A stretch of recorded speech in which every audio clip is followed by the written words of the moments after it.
And now it's time for Music Theory at Home with Mark Grizzard.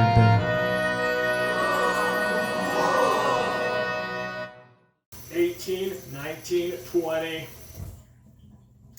Hey everybody, we're actually going to start by looking at basic skills, looking at 8, 9, and 10. These are going to be assigned like a homework assignment due on Friday. They're not going to be timed. You can complete them at your own pace. 8, 9, and 10A are all together in one document. Let's take a look at practice 8, 9, and 10. These are in Reginet and on Shobi.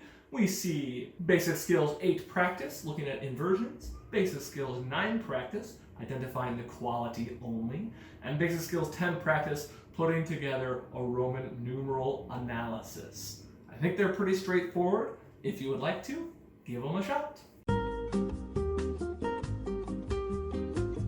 And we are back. First, a spoiler warning. Spoilers, we're going to talk about the answers to basic skills 8, 9, and 10 practice. Are you ready? Here they are. I think they are pretty straightforward. Let me know if you have any questions about that. And with that, we're going to turn our attention to leading tone 7th chords. Of course, 7th chords based on scale degree 7. As we remember from our scale of diatonic 7th chords, a naturally occurring chord in major built on scale degree 7 is going to be half diminished. That is diatonic. It occurs naturally when there are no accidentals placed on the music. In minor, yeah, dig it.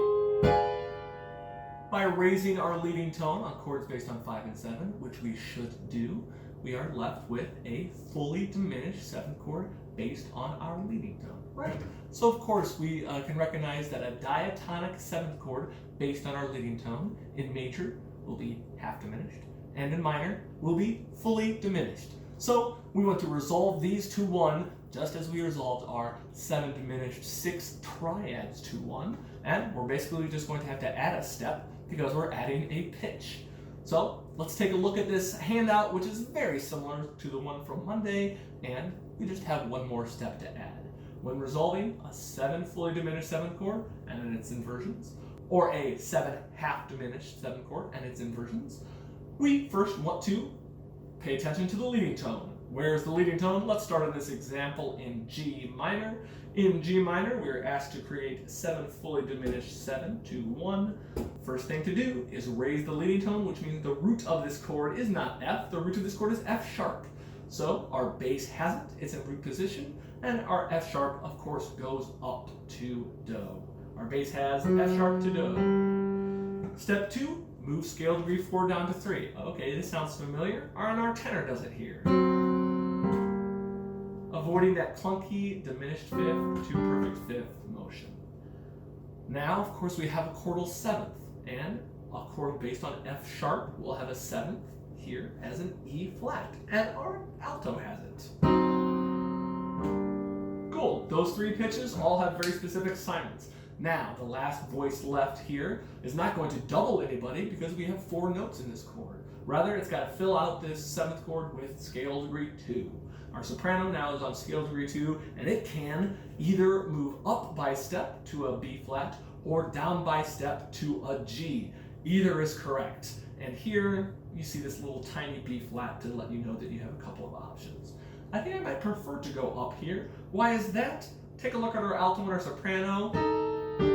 That would be augmented 4th to perfect 4th. Again, that is a tiny mistake, and in fact, I'm never going to take off any points for making that mistake. I just hope your ears agree that it's just not the greatest, not very smooth and satisfying. What's a little more satisfying? Oh yeah. So, of our 2 correct choices, I'm going to choose to move my soprano up to a B flat, resulting in this resolution. 7 fully diminished 7 to 1. Cool. Our second example is an A major, and that means it's a half diminished 7th chord. Half diminished 7th chords are just a little weaker. They don't feel that same amount of tug. Here in A major, closed position would have that sort of sonority. Spread out in our SATB voicing here, we see. Cool. Our tenor and bass as far apart as they can be legally, a tenth apart. Where's our leading tone? In the bass. This is root position, G sharp going up to A. Where is scale degree 4? That's in our soprano. We have our D going down to C sharp to avoid that D5 to B5. Nice. Where's our chordal 7th? The chordal 7th of our G sharp chord is going to be F sharp. Every chordal 7th resolves down. And what voice is the leftover voice here? The tenor. On scale degree 2, it could go up or down. I'm choosing here to go up. Why is that? In our half diminished 7th chords, we actually have a perfect 5th that could sneak its way in between, in this case, tenor and alto. So there's a possibility of having a perfect 5th there. So I'm always aware of parallel 5ths moving, whether they be diminished or perfect. So I'm going to choose to resolve my tenor up. Okay, and really that's all we're adding to our plate now. The addition of a chordal 7th resolution to this. We're going to have a chance to practice this in assignment 17.3. Let's take a look. Alright, assignment 17.3 part 1 is resolving 7 half diminished 7th chords and 7 fully diminished 7th chords in SATB progressions in quarter notes from Roman numerals given.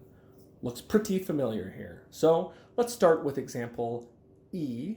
It's pretty straightforward in root position. In the key of A minor, I don't need to write a key signature, and I need to create a 7 fully diminished 7th chord resolving to 1. So it's in root position, so I know exactly what my bass is going to do. I'm going to start on leading tone. Of course, either octave is correct, and I'm going to resolve it up. And of course, I'm going to raise my leading tone. All right, check that box. Now I need to resolve scale degree 4 down, and I think I will maybe put that in my alto. Scale degree 4 in A minor is a D. Resolve that in. I've got a chordal 7th to take care of. Maybe I'll put that in my tenor. A 7th chord based on G sharp. We'll have a chordal 7th of an F. And I want to resolve that down like all chordal 7ths. Leaving my last voice to be on scale degree 2. In this case, I'll put it on my soprano. It can go up or down. I'll go up. All right, not so bad. Just remembering, of course, to raise our leading tone in minor. The next one I want to look at is B, because now we're looking at chords in inversion. Of course, we're just layering up things that we've already looked at. I can go through the same process to determine what our bass note is going to be in the key of D major. First, I'll start with a key signature. And then, of course, scale degree 7 of the key of D major will be C sharp. I don't need to add that C sharp manually because we're in major and it's already in the key signature. So my notes here are going to be a C sharp, E, G, and B. There are my pitch classes, and of course 4-3 means that we have a second inversion 7th chord, which means my bass is going to be a G. I'm going to go ahead and do this, and then maybe start walking through my checklist. What is my leading tone? My bass is not on the leading tone. Another voice can take the leading tone. Let's have the tenor do it, why not? My tenor is going to be on scale degree 7, and it's going to have to go up. Cool. Now, somebody's got to be on scale degree 4, tackling that tritone with the leading tone. In the key of D major, that's going to be a G. Aha! That means my bass, according to our inversion symbols, has got scale degree 4. What does that need to do? Resolve down. And what do you know? The Roman numerals here have seen that coming. A 1-6 chord is going to be a D major triad in first inversion. F sharp is going to be in the bass. Our work is taken care of for us. Now we need a chordal 7th. C sharp. The chordal 7th is going to be a B. That's a minor 7th because it is a half diminished 7th chord. That chordal 7th needs to go down. Leaving again our soprano, why not, on scale degree 2. It can resolve up or down. You see this perfect 4th here? I'm going to resolve up.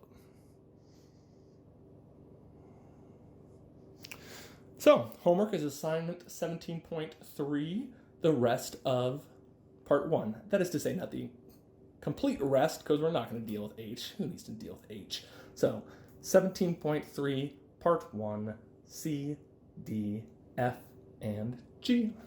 Again, homework is 17.3 and basic skills 8A, 9A, and 10A. Let me know if you have any questions. Have a great day, you guys. 1, 2, 3.